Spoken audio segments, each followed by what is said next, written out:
Welcome back to It's Bigger Than Me podcast. I'm your host, Molly Trotter Gomez. I'm really excited to bring on our guests today, and we're really going to be speaking into men on this episode. But what I love about Jim, and I'm going to have Jim introduce himself here in just a minute, we just let it flow, let it rip. Literally 2 days ago, I was on his podcast and we just let it rip. And it was so good, just where the Lord really used both of us in that conversation just to bring a lot to light. And I think a lot of people are going to get great revelation from that. So I'm expecting that we're going to have another one here 2 days later on mine on this podcast.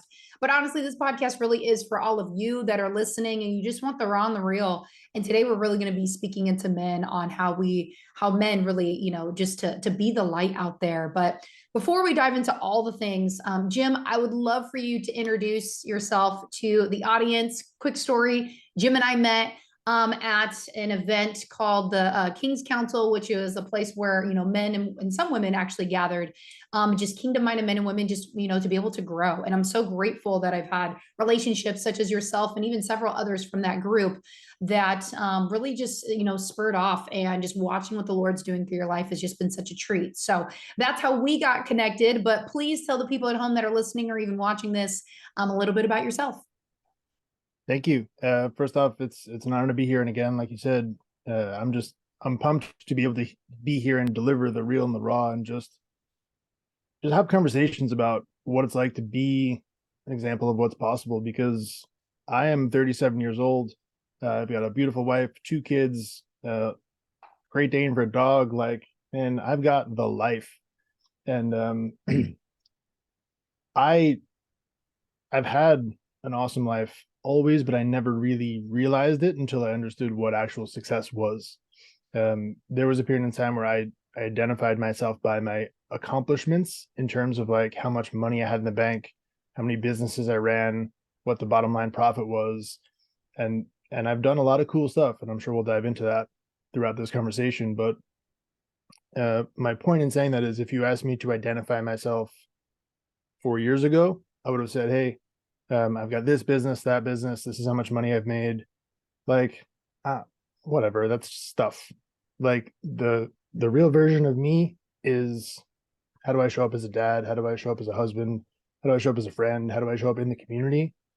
And yeah, that's me, and that's what we're here to really dive in on. I'm pumped. I love that. I mean, what a great start. I mean, like you said, so many people will talk about, here are my accolades, this is all the things that I've done. And just you started with family first. So one of the things that I love asking all my guests on the podcast is just what's the Lord revealing to you? And so let's talk about the family man, from what it is that obviously you prioritize that. I see it on your TikTok all the time. If you don't follow Jim, go follow him on TikTok. One of the things that he is just, I mean, it's so inspiring because he'll go around in the neighborhoods surrounding him, pick up garbage. He's inspiring other people to pick up garbage and just make everything around him better. And obviously you can tell that the family first is a really big deal. So I'd love for you to share just, how you got to that point. Maybe you've always been there. And then just even speaking into just kind of where society's at with that right now. That'd be great. Thank you. And I just want to touch on that briefly, because it's one of the core values of our family is leave every person, place, and thing you come across better than you found it. And that's something that I really strive to just walk out every day, literally, as an example for how to do it. I think it's really important to be an example of what it's like to live a life of possibility, not just this life of, hey, I've got to go up, get up every morning and feel this dread and go rush to work, being pissed off at the world, work all day, be pissed off that I had to work, come home, and then just give this shell of whatever's left to my wife and family and just muddle through the days. And I've seen so much of that, and I see so much more of it lately, that it just frustrates me. And to me, what's being revealed to me is the need for someone to stand up and say, hey, this is not the way. Someone's got to be the person to stand up and be like, hey, I see what you're doing, I see what you're going through, and I physically have been there. I've been that dude, and it sucked, but I understand the mindset. And I want to be an example of what's possible rather than what you have to do. I feel like there's so many I'll speak to guys in specific because, it's who I am. It's who I really understand the best because I understand that plight. Um, I think you have this weight or this responsibility feeling on your shoulders when you wake up that like, you got to provide, shelter, food. You got to do all that stuff for yourself and your family. And that's a lot of weight to carry around every day. One of the good words that I've heard and I want to share here, because it really ties everything together in a nice way, is as a man, right, you've got this responsibility to protect all the ships in your harbor, right? So you want to make sure that they've got food, they've got a safe house, they've got all the things that they need to operate, a great life. And so many of us operate as this like relentless tugboat, right? Where we go out there and we're like willing to just do the hard, gritty work. We're willing to put people on our back and carry them throughout the day, do whatever it freaking takes to make them have a great life, right? At our expense. And I think the alternative perspective to that we just don't look at is there's two ways to guard the ships in the harbor from crashing into the shore. One is to be the tugboat, the other one's to be the lighthouse. And it is way more fun to be the lighthouse, right? When you got that fire inside you burning, just being that beacon of light and possibility, not out there just hustling and grinding, right? Because that part sucks. And too many people are glorifying the hustle and grind. And not enough people really just shine that possibility on like, hey, that's not the only way. You can also just stand up and be who you are and let your freaking light shine and let other people see there's a better way to do this. So I'm here to do. Oh gosh, that's so good. I love that, like that imagery. Like it's so beautiful because like yeah, you look at a tugboat, you're like, who wants to be a tugboat? But there's a lot of tugboats out there, right? Like just pull and pull and pull with that lighthouse and that fire burning inside of you. And I'd love to like really press in on that fire burning inside of you because there could be obviously, men or women listening to this and maybe that fire is just like nowhere to be found. How could you really speak into somebody in regards to reviving that fire or even stoking the little fire maybe that's there to really be able to shine in this regard? I think the biggest thing for me would be to get around people who constantly fuel that fire, like who show up as possibility for what it's like when you lean in and do the hard stuff, right? To get around people who support you through those hard things, because as you lean into that, it sucks.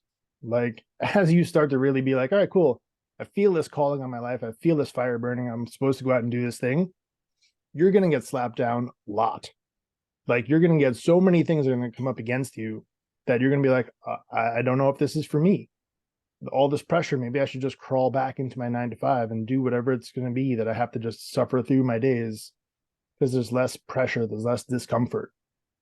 And I think getting around people who are like, first of all, it's possible, you're capable, and it's worth it, is a tremendous help, right? And especially people who have walked that walk before, who've been through that, who understand, hey, yeah, I've listened, I've been where you are, I understand what you're going through. You are valid to feel those emotions, but we're not going to stop here.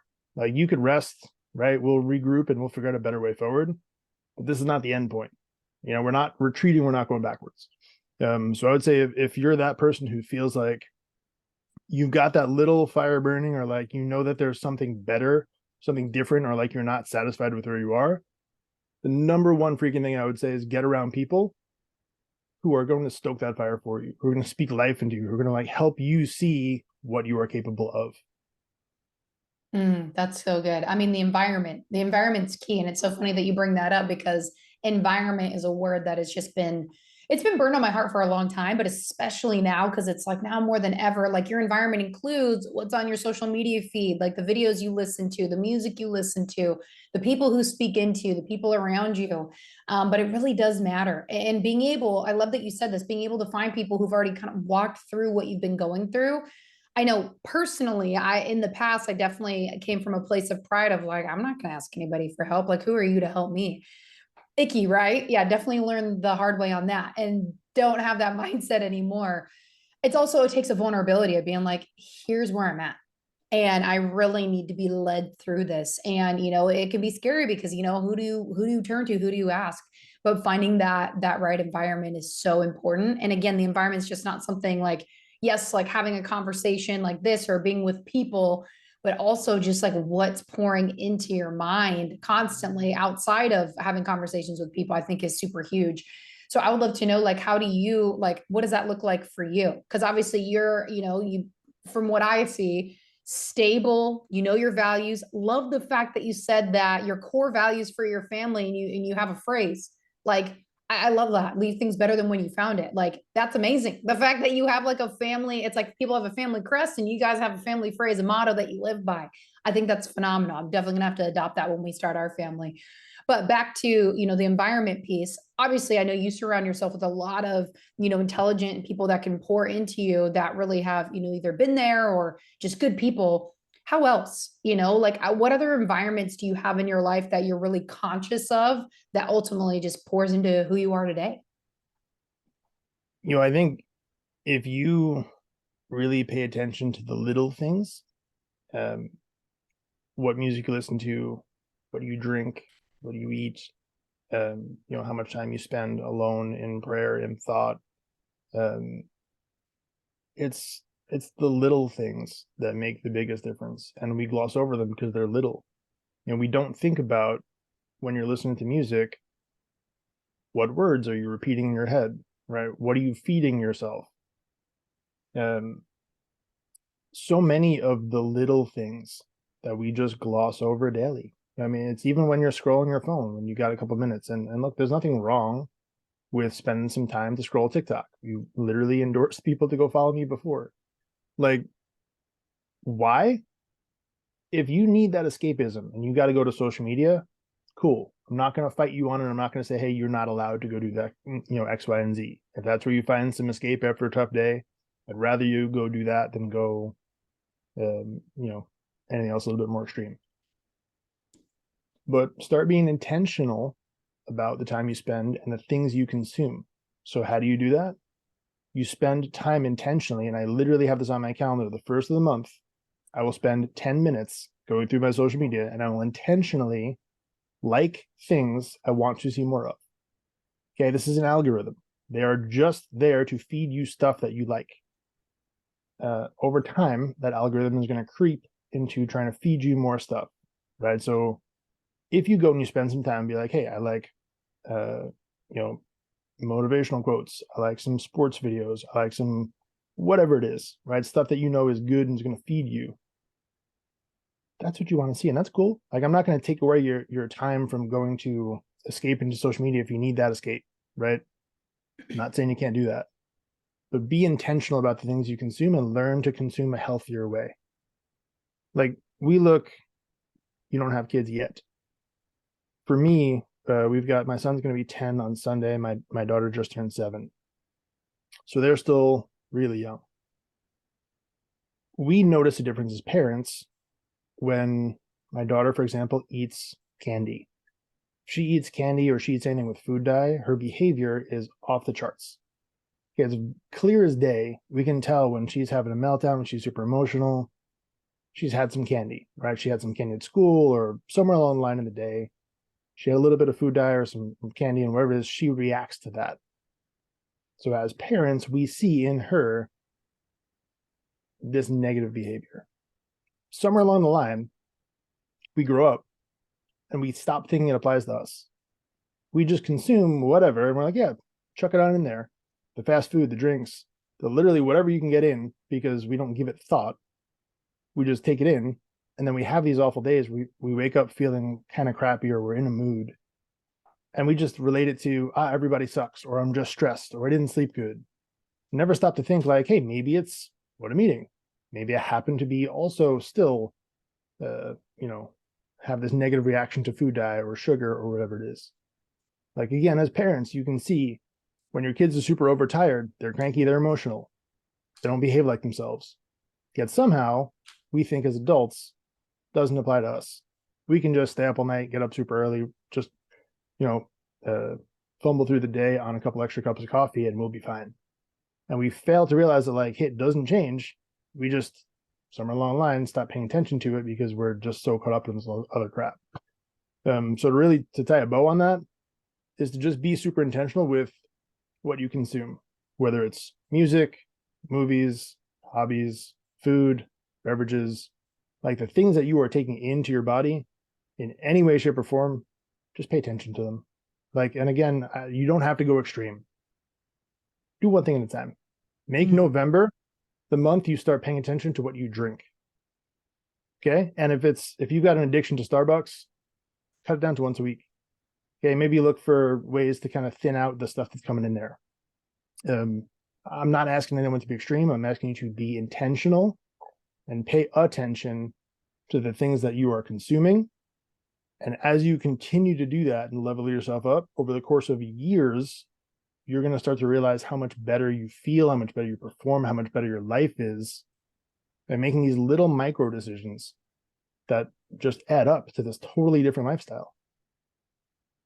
Oh my gosh, there's so much I want to pick apart on that. Like, so good. I love the fact intentional. It's funny because I had it's like a joke I'll say to people. I'm like, intentional should have been my middle name because intentional, literally, we could do like hours and hours of just ripping on that alone because there's so much lack of intentionality. And then we wonder why we have the results that we have. So I love the fact that you're intentional at the beginning of every month, taking 10 minutes to train the algorithm. That's genius. I'm definitely stealing that. Love that. My feed, I love going on it. When people tell me like, oh, I got to take a break from social media, I'm like, well, what do you follow? Like, I follow things that I actually thoroughly enjoy, and then I don't ever have to take a break from it. Now, like you said, there's things that creep in there. I'm like, yeah, no, thank you. I can tell that's it's an energy leak, and I got to get rid of it. But I love that you get in there and you train it because it's a smart machine. You know, it's tracking all your things, and it's going to try to leak in things that you don't want, and then you're like, no, retrain it. Just like how you were saying, you know, when it comes to from a child to an adult, like you get trained as a child and we think we're being punished. I got to eat my vegetables. I got to do this and I got to go to bed early. And then as an adult, we skip those things and we wonder why like our lifestyle sucks. It's because we're not eating healthy. We're not getting rest. We're not creating the environment. We're not being intentional. And even just put it in perspective, because you brought up coffee. Gosh, if people cut their Starbucks habit down to once a week, first of all, you're saving a lot of money. A, B, I mean, I tell people I'd rather eat my calories than drink them. But I moved into an area where they have a coffee place called Dutch Brothers. Dutch Brothers actually generated out of Grants Pass, Oregon, and I grew up in Oregon. So when I was in the news industry and I was a news anchor and reporter, I had to get up super early. Get this, people that know me now probably won't believe me when I tell this right now. I had this habit for, it felt like months, where I would get fresh, not one, but two fresh Bear Claws donuts, like they just came out of the hopper. And I would go get this drink called a Blended Rebel. What it is, it's basically their version of a Red Bull and it's flavored. So it's just a flavored energy drink that's blended.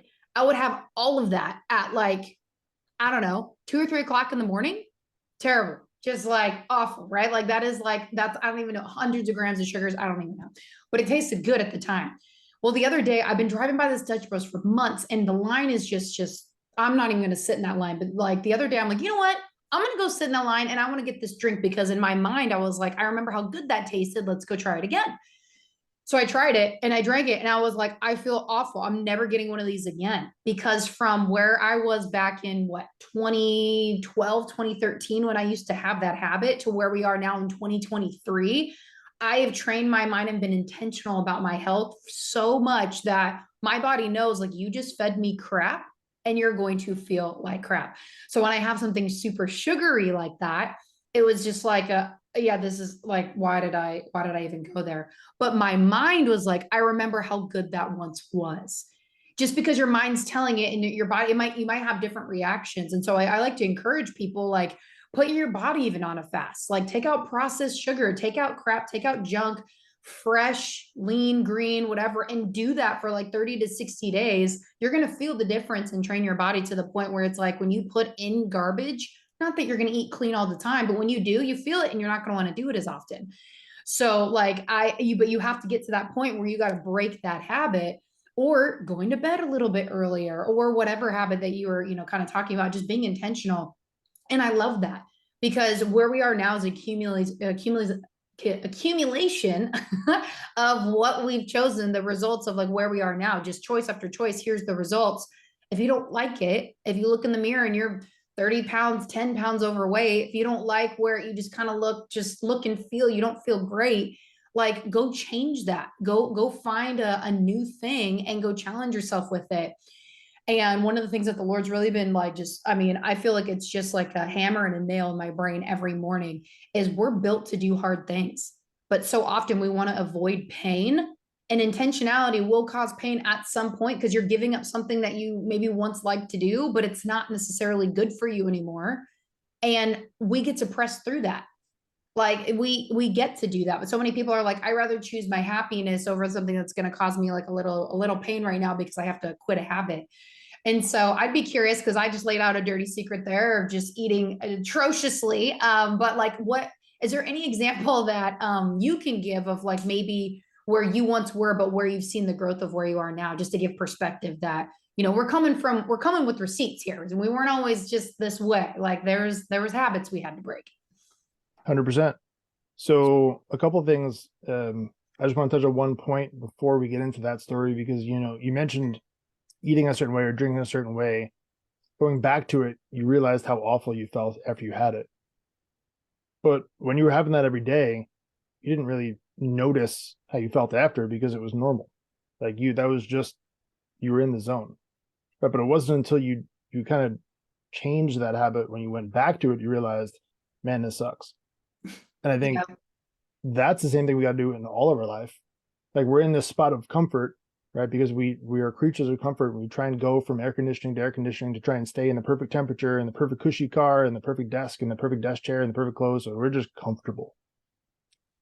And we don't realize, even though we're comfortable, having that drink every day, we are not optimal, right? And it's not until we realize like what possibility looks like, what our life looks like without that every day, and we revisit it, that we realize, man, that was a crappy place to be. But it's going to take someone, whether it's you or someone in your circle, to kind of push you into that optimal spot, to then realize like where I am now is not great. And I think that really relates back to the relationship with failure and pain, because I have failed a lot in my life, in some really just rough ways. We'll go through them because I know that was a question.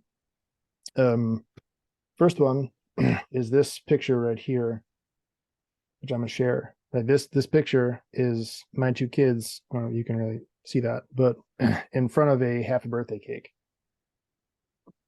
That was 4 years ago Sunday. I came home 8:45 at night from a full day of work. I was at work at like 3:30 in the morning. And this was a time in my life where I used to get up and go to work, because I believe that like being the first one to work and putting the lights on before anyone else and being the last one to turn the lights off and leave the office was like a badge of honor. And I believed it in so much that hustle and grind mentality, because that's what I saw, was I would like literally, as I'm driving to work, it was like a half-hour commute, I'd take my phone and I'd like point it at the highway and record 0 cars driving on the road, because it was just me. Like I was out here hustling before you even awake. So I'd post a video of like me driving on the highway at 3:45 in the morning, being like, how much of a like badass am I that I'm out here hustling while you're still sleeping.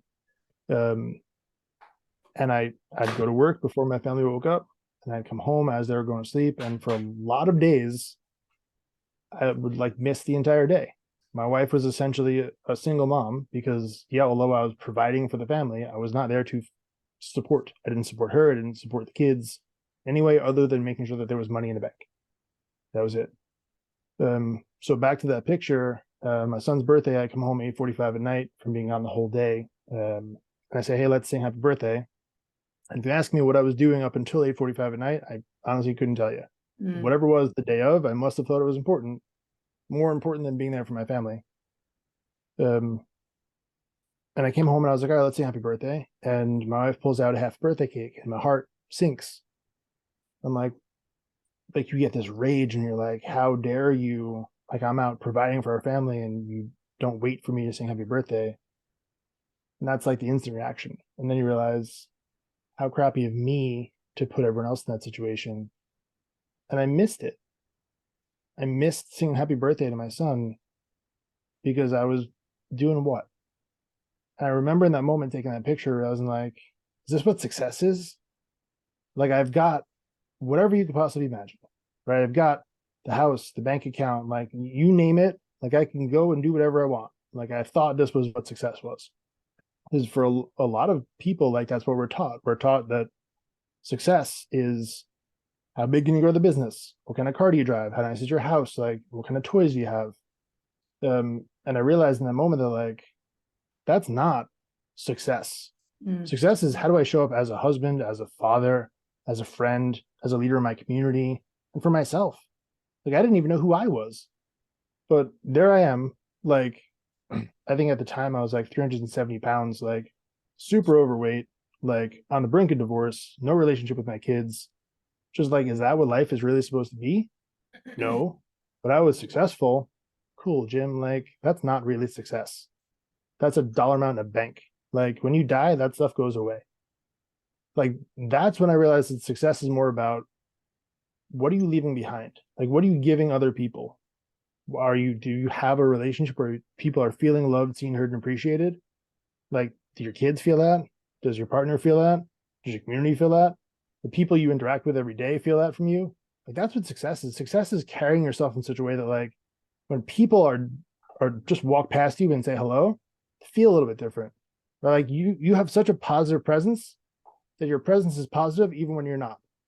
Like, you need to be in that freaking beacon of light, and it takes a lot of failure to get there. So I've been out of shape. I've been on the brink of divorce. I've been out of money. I've been like, you name it, man. Everything that can go on. I've been in car wrecks. I've been in a business burned down. Like, every one of those things sucked. Okay. And in the moment, really hurt.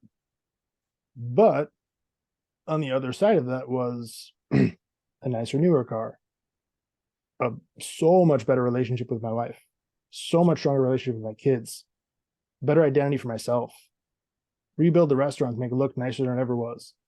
Like, every single version 2 of whatever happened after the failure, way better, right? So it got me to a point that, like, when I see failure happening, my relationship with it is totally different. I'm not sitting there being like, man, this is awful. How am I ever going to, like, overcome this? Oh, cool. Failed again. That means something better is coming. Like, I think it takes, again, someone to help you through that, because it is not an easy thing to do, especially when you're in it. It's very easy. And I even find myself in this, like, I am not excluded from this in any way, shape, or form. I'm not better than anybody else. Even having saying that, there are still times when I'm sitting in the midst of everything, like, breaking loose, where you still have to have the people in your life to be like, hey, here's where I'm at. I'm in this moment of thinness where, like, these are the things going on. And you need to be able to lean on other people and have those relationships where they can hold you accountable to who you really are, right? And help you make decisions based on who you are, not how you feel. And I think that's really the power of understanding your relationship with failure, your relationship with pain, and the power of relationships. Like, when you understand all that stuff, it gives you a totally different perspective to go out and just fail your way forward. And I cannot express enough how much that has helped me in this life. Gosh, that is so good. Before I comment on anything, I want the folks at home to hear, what is the name of your podcast? The name of my podcast is called No Half Cakes. No Half Cakes. And you literally just heard the story. And he made a podcast from that. I'm going to let that sink in just a little bit. So go follow his podcast. It's amazing. But, like, I'm going to let that sink in. That was such an impactful moment for him that he named his podcast after that incident of just the redemption from that moment. And that's what I hear, is just that redemption. And I love that you said, I've never heard this before in this context, failure means something better is coming. Because usually we just, like, stop, right? It's the, a lot of people say they have a fear of failure. I used to think I had a fear of failure, but really, was it a fear of failure or was it a fear of success? It could be either or. And at the I end think of for the a lot day, of like people, we got to keep pushing forward. Go ahead. yeah, I think for a lot of people, it's more a fear of judgment from the failure. Like Mm, most people are not afraid to fail. Failing doesn't really hurt. It's what happens after that when other people look at you and be like, you failed. They point fingers, they make fun of you, and they judge you. That part you feel the most. People aren't afraid of failure. They're afraid of being judged for failing. I think when you really put in the work up front to know your identity and not care, okay, cool. It makes failing a lot easier because you don't care about the judgment. Like you know who you are, and anyone else's opinion of you just it rolls right off because you have that strong identity, which comes from spending a lot of time getting to know yourself, being around good relationships. Sorry to cut you off, but kind no, of please. I mean, like I heard it in there and I'm like, oh, there's something in there. Like I definitely don't want to run over a thought. I love that fear of judgment. And that is so good because I definitely can speak from experience. I think all of us can speak from experience. But just to put it in context, like, I've definitely had family members, people very close to me, just cast their judgment, their fear, and their doubts ever since I left the news industry, pretty much over everything that I've ever done because it wasn't for them. So the only thing they could do is try to protect me by the fear and the judgment in words where they thought was protection and thought was in love. And it really was just like, it actually was like two opposite magnets. It just like repelled. And I've heard a lot of it over the years, and I've had to get very thick skin, and even just from whether it was in network marketing or even the company we have now, which is a global organization helping women everywhere grow personally, professionally, and have a financial opportunity. I've heard it from so many people close to me of just like, are you sure? Does this work? What is she doing? And it's just like, please come ask me. Please. Like I like to say this too. It's like if you're gonna like come at me with the same energy that you're gonna talk about me behind my back. And if it's different, like I don't like this doesn't even need to be a thing. And I say that in love because it's like not many people can handle the I'll say criticism because most people give criticism rather than feedback. I'm all about giving feedback if it's warranted. And it's just like if you don't understand somebody, seek knowledge, like go ask, get understanding and really understand because that's what I haven't always done this, but I got to this point where I'm like, okay, if I'm feeling some type of way about something I'm not really sure about, and I immediately go to something negative, why? What is it making me feel? Well, then go either do that deep dive on self or go ask, the other person that you're not really sure about. And I've come to learn that most people will do it out of love. You get those few that do it out of hate because they're just so broken on the inside. But most people will do it out of because they care and they don't know how else to care. And this is the best way they can spit it out. And that was a hard pill to swallow of like, that's how you care. Like, this is crazy. But at the end of the day, like you can't expect you out of other people. A big lesson that the Lord has brought me through because not everybody has the same intentionality, revelations, experiences. Like your podcast is called No Half Cakes because the experience that you had, I'm sure there's probably a lot of no half cake, like half cake stories, and they don't want that anymore, right? And I love yeah. even roping in the men's side of thing, like that probably was so freeing for men to hear that of like the badge of honor piece, but you're like, I don't want that if this is what the result's going to be. And a lot of people are either on the brink of that right now, they've experienced that, or they're going to because they're headed in that direction. So I just want to thank you for that vulnerability because I could hear it in your voice. There was a lot of painful moments, but a lot of healing that has happened and restoration that's happened. And it's such a beautiful thing. And people like yourself, like myself, that have gone through things like that, even from judgment from other people, it's like, look, I'm healed. So I no longer have to act out of hurt. I should have never done that in the first place. But once you're aware, you obviously try not to do it. And we get to just be better. And you really made like a drastic shift and you turned those, like you said, the failure means something better is coming. Now you're like, that's where your mind goes, which I think is so beautiful and so powerful for people to frame it that way in that perspective. Thank you. And I think when you say it that way, what comes to mind for me is doing the same thing with people. Like when someone comes to you and they give you that immediate negative response, in a lot of cases that's either coming from that's what they think caring is, right? Like you said, or they're casting some sort of criticism on you to try and prevent you from going further, leaving them behind out of fear. And I think when you start to understand other people and you yourself can get into a spot where you are just so solid in who you are, it gives you an opportunity to just step back a second, look at what did that person just say to me and why, right? And realize in most cases, most of the people who are talking to you don't have an example in their life of what possibility looks like. They don't feel loved, seen, heard, and appreciated. So they are coming from a spot of just pain. And it gives you an opportunity to look at those as opportunities. Like, I love when people come to me and they criticize me, because to me, like, all right, cool, take the criticism, put it over there. I don't care about that. We'll talk about that later. Why? Why are you in that spot? Like, do you need to feel loved, seen, heard, and appreciated? Do you need someone in your life? Like, let's talk about that. Let's find out, like, what really is like the underlying issue that's causing you to feel like this. Is it that you don't feel loved or seen or heard at home? Like, is it something going on at work?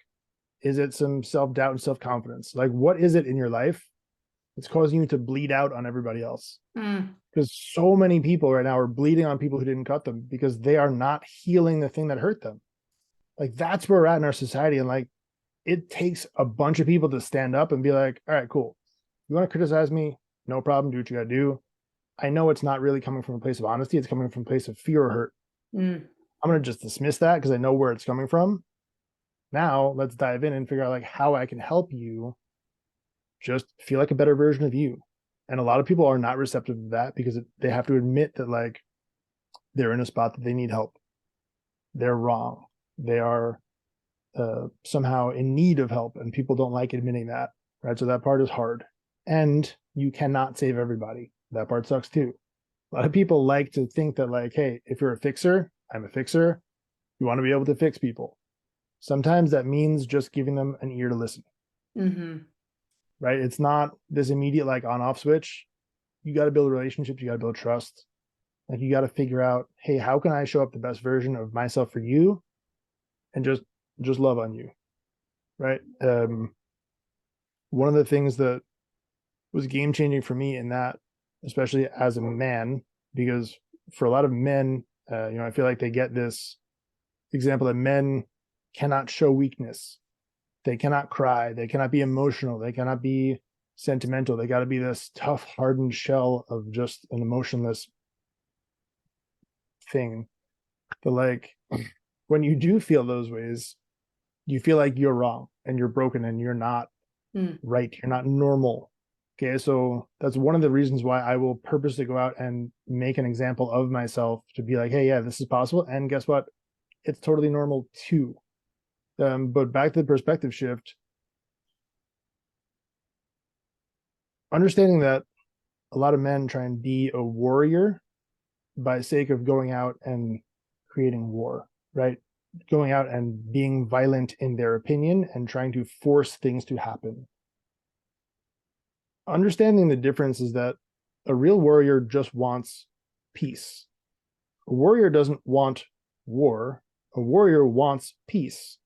They are just willing to endure what it takes, the war, the fighting, the pain, the difficulty, to get to the peace, right? So if you're trying to just put on this facade, this mask, and try and being this emotionless, just badass of a guy because you think that's what you're supposed to be, that's this warrior that you're supposed to be, like, perspective shift, warriors want peace.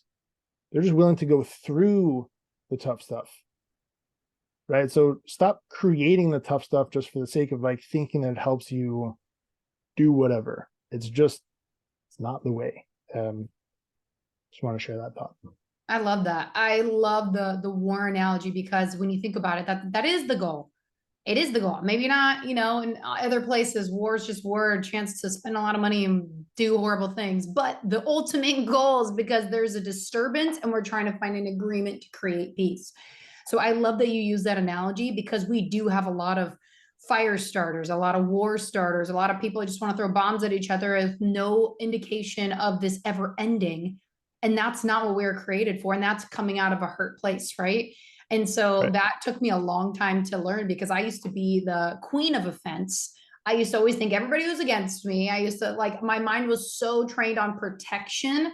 And that came from never really ever feeling understood and being so different from a young age that I tried to fit in. The minute somebody would give me any kind of feedback or anything, I'd be like, no, like just go away and just kind of clam up until the Lord really brought me through that healing journey. You speak from a place of healing, and we get to be that example, right? Like now that we've walked through that, we can love people through that and show them the example. It's up to them if they want to pick it up and take it for themselves.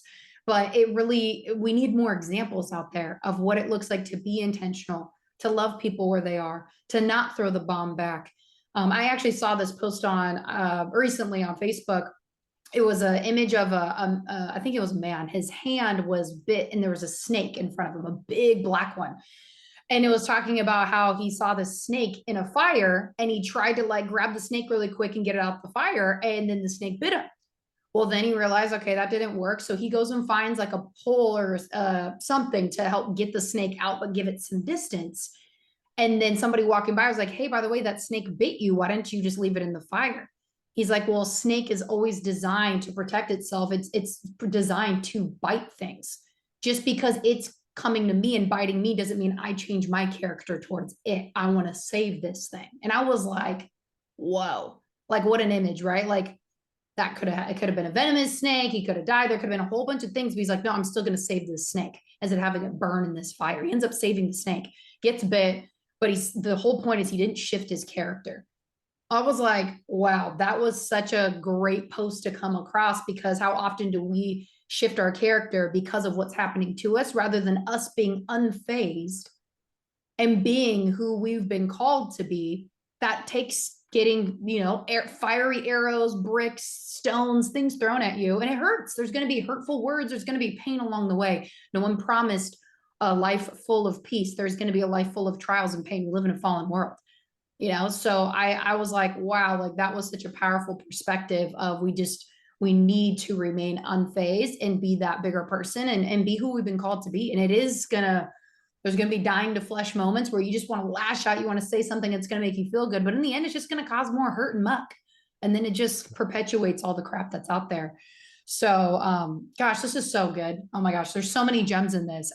As we wrap up this episode, Jim, I'd love for you to share any like final thoughts or points. I mean, we could just keep ripping on this thing. So I'm definitely going to have you back for another episode. But I think honestly, the intentionality of this entire talk is just so good to really just get to have that self audit. And so anything else you'd like to share? We're all yours. Thank you. I want to add on to that last point, in that, like, when you look at people throwing bombs at you or the snake biting you, the real display of strength is staying who you are and not shifting to resorting back to violence against them, right? A lot of people look at, especially dudes, look at strength as how much can you bench press, right? That's their definition of success, of strength, because it's easy to quantify and measure against other people. But the real version of strength that people need to be looking at is how strong are you in your character and your morals and your values? Like, that's really hard to compare against, your neighbor to see who's stronger. And a lot of guys like doing that, measuring contests, see who's the bigger man. But like, when you just put the ego and pride aside for a little bit and realize that that's being strong. And being strong isn't how much can you bench press. It's not how much, you can do a thing. How fast are you? How many wins and losses did you have in street fights? Like, that's not what strength is.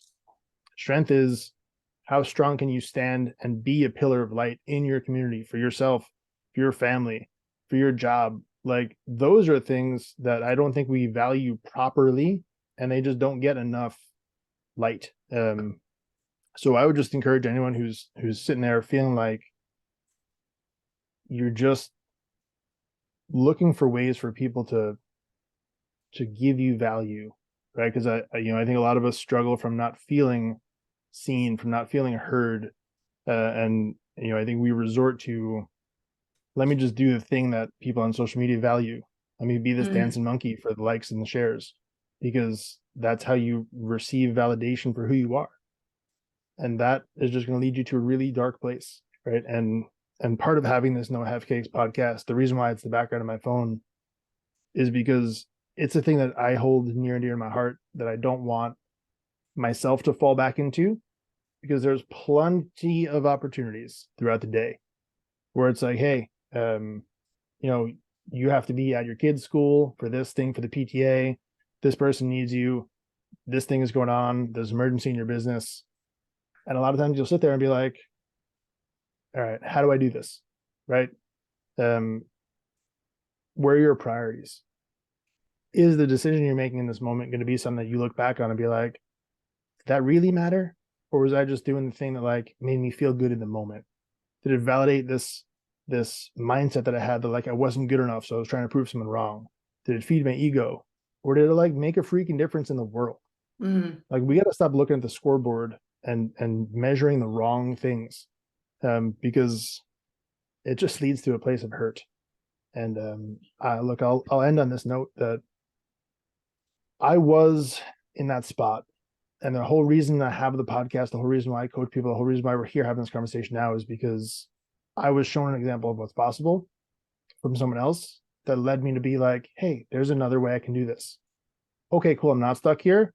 Let me go pursue better.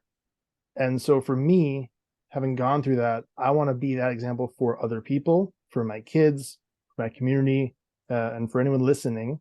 So the reason why I say all that is it's not easy, unfortunately, to find people in this world currently with that type of value, right? With that type of morals and character. Because look, a lot of us are still hurt and it takes a lot of work and it's really freaking painful to go through that growth process. So when you look around at the people around you, a lot of them may seem maybe not well suited to this. Don't give up. Okay. There's 8 freaking billion people in this world. And I promise you, if you look hard enough for more than like 30 seconds, you're going to find a lot of people who are going to love and support you. Okay. And if you've spent a lot of time doing that and you cannot find people, I will be the first one to stand up and be that person for you. And I know that I cannot physically be that person for everybody, right? Just like I can't walk the neighborhood and pick up every piece of litter in it, but I can do what I can do. And I'm going to go do that. So if I can go and just be that for one person, that one person will create a ripple effect for other people. But it's going to take people standing up and being that example of what's possible for other people to make an actual change. Okay. So please, if you need that help, reach out. Okay. You are more freaking powerful and capable than you realize. And it means a lot. So thank you for listening to me ramble. I love you guys. I appreciate you. Molly, it's been an honor. And Jim, that's why you're the lighthouse and not the tugboat. For that right there, this entire podcast, but especially that right there. That was like, that's how I'm going to end it. You're the lighthouse and not the tugboat. And you're a great example of what that looks like. And so, and when he says that, he's not just saying it because this is going to be a cute ending to this podcast. Like he actually means it, y'all. Like, I mean, I just want you to know that, like, genuinely the heart posture is there. So thank you for coming on. Wasn't a ramble at all. I believe every word that came out was intentional and is exactly what people need to hear today. And I know it definitely blessed me. So thank you for coming on and just sharing with us. My pleasure. Thank you.